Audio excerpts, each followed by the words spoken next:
السلام علیکم. میں ڈاکٹر شہناز خان ہوں. میں برابری پارٹی پاکستان کی فاؤنڈنگ ممبر اور وائس چیئر پرسن ہوں. آج میں آپ سے تبدیلی کے بارے میں بات کرنا چاہتی ہوں.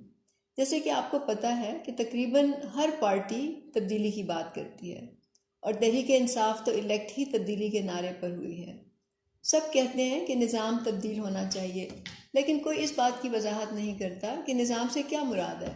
کبھی تھانے کے نظام درست ہونے کی بات ہوتی ہے، کبھی سول سروس میں بہتری لانا چاہتے ہیں، کبھی ویلفیئر اسٹیٹ کی بات ہوتی ہے، تو کبھی کرپشن کے خاتمے پر زور دیا جاتا ہے، پھر تعلیم، صحت اور عدالتی نظام کی بات ہوتی ہے. اگر کسی نظام کی بات نہیں ہوتی تو وہ معیشت کا نظام ہے، اور اگر معیشت پر بات ہوتی بھی ہے تو صرف یہ کہ معیشت کا برا حال ہے، جی ڈی پی نیچے جا رہا ہے، یا ملکی قرضے میں کتنا اضافہ ہوا ہے، یا یہ کہ بہت مہنگائی ہو گئی ہے.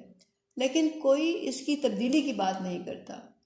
تو میں آج یہ بتانا چاہوں گی کہ معیشت کیا ہوتی ہے، اس کا آپ کی اور آپ کے خاندانوں کی بلکہ آئندہ آنے والی نسلوں کی زندگی سے کیا تعلق ہے، اور اس کی تبدیلی کی بات کوئی کیوں نہیں کرتا. تو مختصراً معیشت ملک میں وسائل اور مواقع کے پیدا ہونے اور ان کی تقسیم کے نظام کا نام ہے. ملک میں جو بھی اشیاء بنتی ہیں، اگتی ہیں یا ملتی ہیں، ان میں کس کا کتنا حصہ ہے، کون کتنی زمین خرید سکتا ہے، کون فیکٹریاں اور کارخانے لگا سکتا ہے، کس کو بینک سے اس کے لیے قرضہ یا سرمایہ مل سکتا ہے، کون کتنے گھر بنا سکتا ہے. اگر ان تمام چیزوں میں صرف چند لوگوں کا حصہ زیادہ ہے اور اکثریت کو بچا کھچا مل رہا ہے تو یہ تقسیم آبویسلی غیر منصفانہ ہے. اسی طرح جو ملک میں مواقع ہیں، ان سے کون استفادہ حاصل کر رہا ہے؟ کیا اعلیٰ تعلیم تک ہر ایک کی پہنچ ہے؟ اچھے اسٹیٹ آف دی آرٹ علاج معالجے کی سہولیات کس کو مہیا ہیں؟ کیا روزگار کے مواقع پر سب کو برابری کی بنیاد پر دسترس ہے؟ ان سوالوں کا جواب بھی معاشی نظام سے ہی ملتا ہے. ملک میں جو بھی کمزور طبقات ہوتے ہیں، ان کی سوشل پروٹیکشن کیسے ہوگی؟ اس کا جواب بھی معاشی نظام سے ہی جڑا ہوا ہے.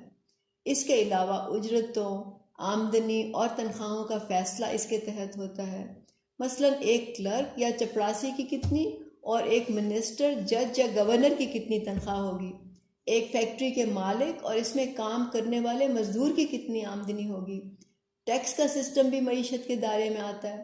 کن اشیاء پر کتنا ٹیکس لگنا چاہیے، کس کی آمدنی پر ٹیکس کی شرح کیا ہوگی اور کس کو ٹیکس میں چھوٹ دینی چاہیے. بجٹ میں کس کا کتنا حصہ ہوگا، کس شعبے پر کتنا خرچ ہونا چاہیے، قرضہ کہاں سے لیا جائے گا، اس کو واپس کیسے کیا جائے گا، ملک میں کون سی اشیاء کی خرید و فروخت ہو سکتی ہے اور کن کی نہیں. ان کی قیمتوں کے تعین کا فیصلہ بھی معیشت سے منسلک ہے. اس کے علاوہ شہریوں کو سہولیات اور ضروریات زندگی مہیا کرنے میں ریاست کا کیا کردار ہوتا ہے. یہ ایک بہت بڑا سوال ہے جو معیشت کے نظام سے جڑا ہوا ہے. ان تمام باتوں سے آپ پر واضح ہو گیا ہوگا کہ معیشت کے نظام کا براہ راست تعلق آپ کی اور ہماری اور ہمارے خاندانوں کی روزمرہ زندگی سے ہے، خوشحالی سے ہے، آپ کے بچوں کے مستقبل سے ہے. اور اگر آپ اس پر تھوڑا بھی غور کریں گے تو آپ پر واضح ہو جائے گا کہ اس وقت پاکستان میں وسائل اور مواقع پر صرف چند خاندانوں کی ہی دسترس ہے. معیشت کا ایک بہت بڑا حصہ صرف ان کے کنٹرول اور ان کے ہی تصرف میں ہے. زمینوں، فیکٹریوں، کارخانوں، ٹریڈ، بینکنگ، تجارت، فائنانس پر کون لوگ قابض ہیں؟ ملک میں مڈل کلاس اور محنت کش طبقے اور ان چند خاندانوں کے درمیان آمدنی اور دولت کے فرق کا آپ کو بخوبی اندازہ ہو جائے گا. تو آخر میں آپ پر یہ بات بھی واضح ہو جانی چاہیے کہ معیشت کے نظام کی تبدیلی کی بات کوئی پارٹی یا کوئی لیڈر کیوں نہیں کرتا. کیا یہی لوگ نہیں ہیں جو زمینوں، فیکٹریوں اور کارخانوں کے مالک ہیں؟ کیا انہی کو بینک سے سرمایہ ملنے کی سہولیات نہیں مہیا ہوتی؟ کیا انہی لوگوں کے بڑے بڑے گھر ملک کے مختلف حصوں میں نہیں ہیں؟ کیا ان کو ہی ٹیکس میں چھوٹ نہیں ملتی؟ کیا یہی لوگ الیکشن لڑ کر اور منتخب ہو کر اور اسمبلیوں میں بیٹھ کر معیشت کے نظام کے سارے فیصلے نہیں کرتے؟ اور کیا وہ فیصلے کرتے وقت اپنے مفادات سامنے نہیں رکھتے؟ یہ تمام لوگ مل کر بھی آبادی کا 1% حصہ یا اس سے کم بنتے ہیں. تو اس بات پر حیرانی نہیں ہونی چاہیے کہ ان میں سے کوئی بھی معیشت کے نظام کو بدلنے کی بات نہیں کرتا۔ یہی لوگ اس نظام کے بینیفیشریز ہیں، تو اپنے پاؤں پر کلہاڑی کیوں ماریں گے؟